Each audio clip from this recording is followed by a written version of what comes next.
Ya, bismillahirrahmanirrahim. Assalamualaikum warahmatullahi wabarakatuh. Ya, bertemu lagi teman-teman yang hebat bersama dengan Bu Erlina, yaitu pada hari Rabu tanggal 10 Maret 2021. Ya, apa kabarnya hari ini soleh-soleh yang hebat? Alhamdulillah, luar biasa, tetap semangat, Allahu Akbar. Ya, semoga tetap semangat ya nak ya, walaupun belajar di rumah, dan semoga semuanya dalam keadaan sehat walafiat. Ya teman-teman, hari ini kita akan belajar tema 6 buku 3F yang berjudul energi dan perubahannya. Ya, kita belajar subtema 3 dan 4 sekaligus ya, 2 subtema, karena kita akan menghadapi ujian tengah semester 2 pelajaran bahasa Indonesia yang berjudul energi alternatif dan penghematan energi. Ya, sebelum kita lanjut ke pembahasan berikutnya, kita berdoa sebelum belajar terlebih dahulu. Angkat kedua tangannya, kita berdoa yang khusyuk. A'udzu billahi minasyaitonir rajim. Bismillahirrahmanirrahim. Raditu billahi rabba wa bil islami dina wa bi muhammadin nabiyya wa rasula. Rabbi zidni ilma warzuqni fahma. Amin amin amin ya rabbal alamin. Ya, tujuan pembelajaran kita hari ini teman-teman, yang pertama, membuat kalimat dengan kata-kata yang berhubungan dengan energi alternatif. Yang kedua, diharapkan teman-teman bisa menemukan kata-kata yang ada hubungannya dengan energi alternatif. Dan yang ketiga, teman-teman bisa menyebutkan cara menghemat energi bahan bakar, energi listrik, dan energi air. Ya, bisa dilihat ya nak ya, ini gambar sedang rafting ya. Nah, aliran air yang deras dapat menggerakkan perahu karet atau menghanyutkan benda lainnya. Embusan angin kencang dapat menumbangkan pohon dan merubuhkan rumah. Ombak besar dapat menerjang kapal hingga tenggelam. Hal tersebut menunjukkan besarnya energi yang dimiliki aliran air dan angin. Oleh karena itu, air dan angin dimanfaatkan sebagai sumber energi alternatif. Ya, energi alternatif ya, banyak ya nak ya. Energi alternatif adalah sumber energi yang tidak akan habis karena dapat terus diperbaharui. Jadi, energi alternatif ini tidak akan habis karena bisa diperbarui. Nah, jenis energi alternatif yaitu ada angin. Ya, ini angin, air, matahari, dan panas bumi. Ya.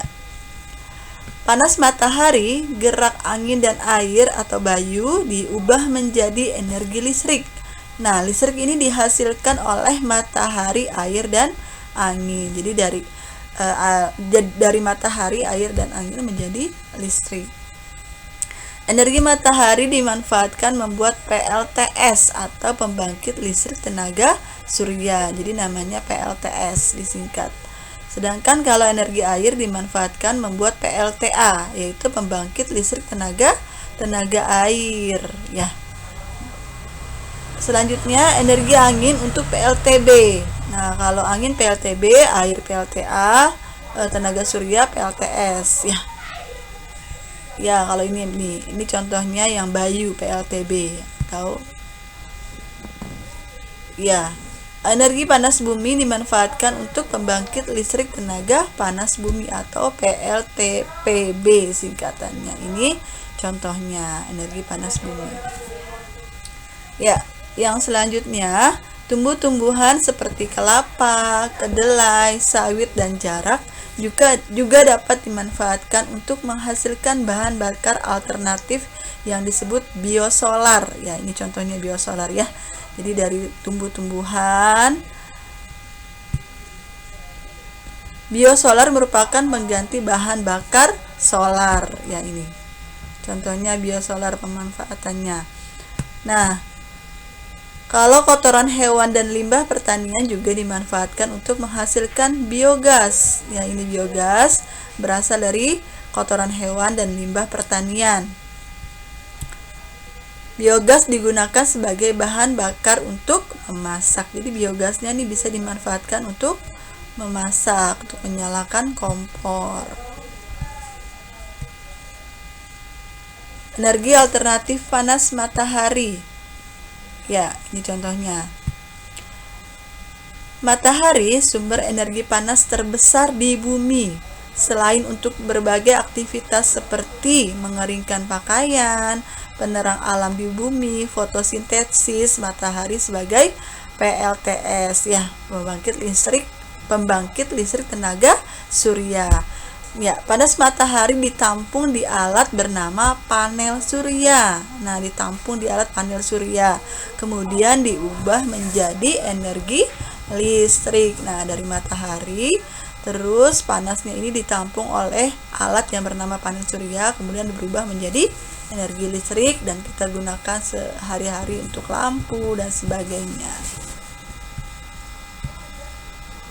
Selanjutnya, gerak angin sebagai energi alternatif.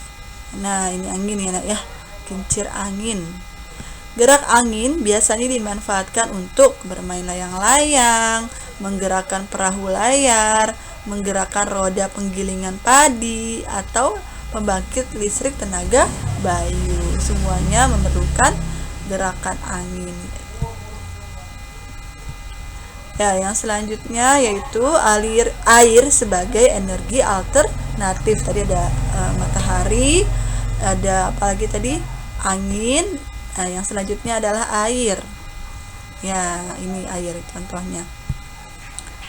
Air dimanfaatkan untuk berbagai keperluan. Ya, contohnya misalnya buat mandi, buat masak, buat nyuci dan sebagainya. Salah satunya pembangkit listrik tenaga air. Jadi air selain untuk dimanfaatkan untuk keperluan sehari-hari juga bisa dijadikan sebagai pembangkit listrik.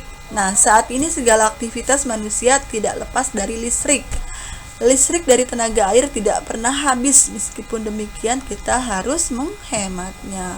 Walaupun nggak pernah habis ya listrik yang kita gunakan dari air, tapi kita juga harus bisa menghematnya.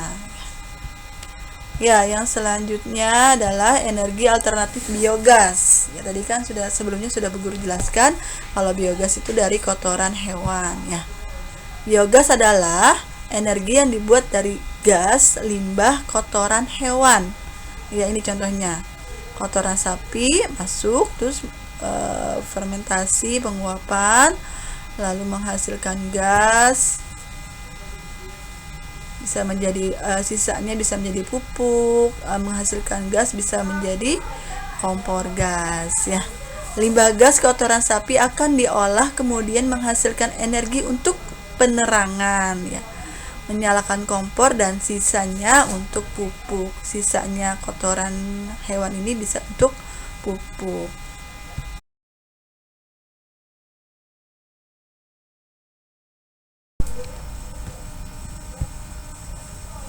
Ya, selanjutnya adalah hemat energi bahan bakar. Ya, teman-teman, dalam kegiatan sehari-hari kita sering menggunakan sumber energi yang berasal dari minyak bumi. Misalnya, bensin sebagai bahan bakar kendaraan bermotor.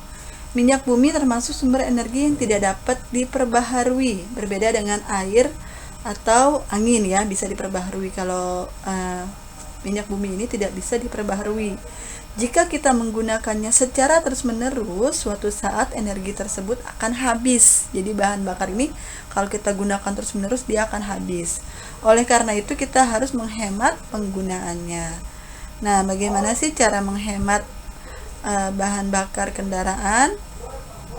Ya, cara-cara menghemat energi bahan bakar yang pertama adalah berjalan kaki untuk menempuh jarak yang dekat.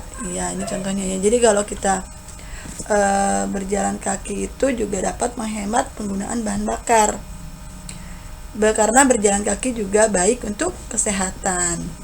Jadi kalau ketika berjalan kaki kita juga harus menaati peraturan, misalnya berjalan di trotoar ya, dan menyeberang di jembatan penyeberangan. Nah, yang kedua, menggunakan kendaraan yang tidak memerlukan bahan bakar untuk menempuh jarak yang agak jauh. Nah, contohnya adalah kita sebaiknya kalau misalnya tempat yang lumayan jauh, agak jauh, kita bisa menggunakan sepeda. Untuk menempuh jarak yang agak jauh, kita dapat menggunakan sepeda. Selain menghemat, mengendarai sepeda juga dapat menyehatkan badan. Yang ketiga, menggunakan kendaraan umum. Memilih menggunakan kendaraan umum dapat mengurangi penggunaan bahan bakar secara umum. Jika ada orang menggunakan kendaraan umum, penggunaan bahan bakar akan lebih hemat. Jadi kalau misalnya semua yang punya kendaraan pribadi memakai kendaraan umum, itu akan bisa menghemat bahan bakar seperti bis, angkot, dan sebagainya. Yang keempat, menggunakan kendaraan secara bersama-sama. Ya, sebagai contoh pemakaian mobil jemputan siswa sekolah.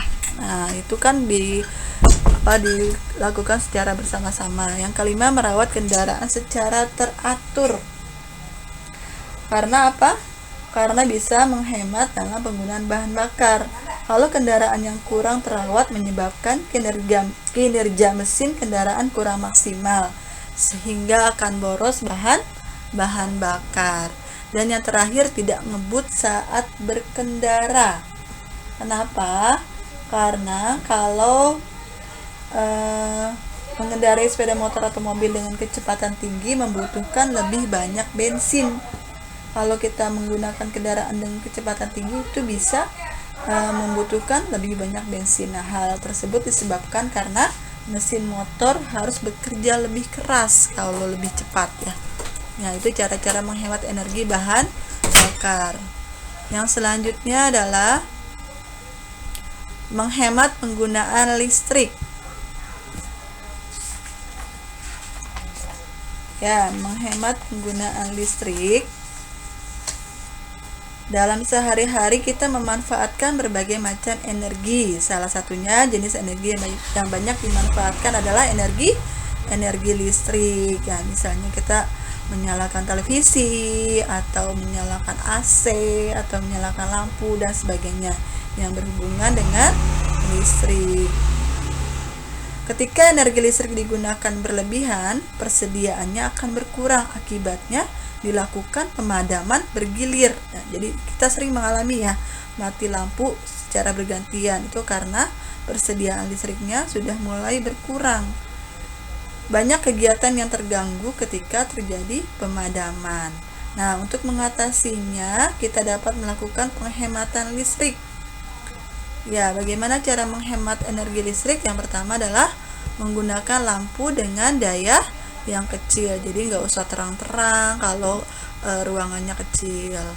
Yang kedua adalah mematikan alat listrik saat tidak diperlukan. Jadi kalau misalnya siang hari tidak perlu lampu dinyalakan karena sudah ada sinar matahari.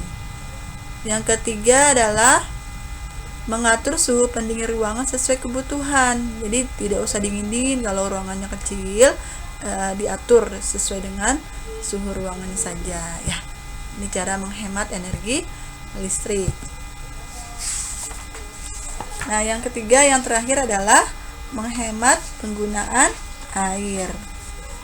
Air merupakan sumber daya alam yang sangat penting.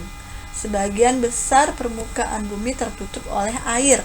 Namun, hanya sebagian kecil air bersih yang dapat digunakan manusia. Untuk memanfaatkan air tersebut masih diperlukan energi untuk memproses, memompa, atau memanaskannya. Bagaimana cara dilakukan untuk menghemat air? Nah, kita lihat cara-cara menghemat air. Yang pertama adalah mematikan keran saat tidak digunakan. Jadi jangan habis cuci tangan kita lupa matiin sampai airnya terbuang-buang, itu pemborosan ya nak ya. Jadi kalau sudah cuci tangannya juga misalnya atau berwudu, menyalakan kerannya tidak usah besar-besar, kecil aja, sedang aja ya. Nah, yang kedua adalah gunakan kembali air yang sudah dipakai. Misalnya kita habis nyuci beras, nih airnya jangan dibuang, ditampung. Itu untuk apa? Untuk menyiram tanaman ya. Jadi bisa dipakai. Yang ketiga, jangan berlama-lama mandi ya. Jadi jangan, kalau mandi secukupnya saja. Jadi jangan sampai air terbuang-buang, itu jadi pemborosan ya nak ya. Jadi nanti bayar airnya jadi mahal ya. Oke, yang terakhir adalah jangan abaikan jika ada pipa yang bocor. Nah, bisa diperhatikan kalau ada pipa air kita bocor, segera diperbaiki agar tidak terjadi pemborosan terhadap air. Iya, teman-teman, alhamdulillah pembelajaran kita hari ini selesai. Untuk pekan ini kita tidak ada tugas ya sayang ya. Jadi tugasnya hanya menyimak video pembelajaran dari Bu Guru. Setelah itu tolong dibaca-baca buku tematik 3E dan 3F-nya untuk persiapan ujian PTS pekan depan. Ya, baik, alhamdulillah pembelajaran bahasa Indonesia kita hari ini selesai. Terima kasih yang sudah menyimak video pembelajaran Bu Guru dari awal sampai akhir. Semoga bermanfaat. Lebih kurangnya mohon maaf. Terima kasih untuk semua. Dadah. Assalamualaikum warahmatullahi wabarakatuh.